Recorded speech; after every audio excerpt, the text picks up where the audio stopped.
হেরে গেলেন আলোচিত তরুণ নেতা রাশেদ খান। ত্রয়োদশ জাতীয় সংসদ নির্বাচনে ঝিনাইদহ ৪ আসন থেকে বিএনপির প্রার্থী হিসেবে ধানের শীষ প্রতীক নিয়ে লড়েও হেরে যান তিনি। ভিপি নূরের দল গণ অধিকার পরিষদে রাজনীতি করলেও ভোটের আগে সবাইকে চমকে দিয়ে বিএনপিতে যোগ দেন এই তরুণ নেতা। তবে জাতীয় রাজনীতিতে সরব থাকলেও আঞ্চলিক রাজনীতিতে অপরিচিত এই নেতা ধানের শীষের জন্য বিজয় বয়ে আনতে পারলেন না।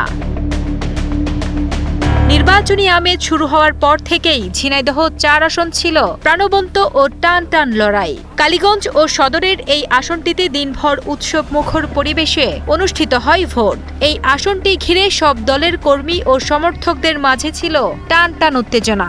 অবশেষে বেসরকারি ফলাফলে রাশেদ খান ধানের শীষের প্রতীক নিয়েও পরাজিত হন।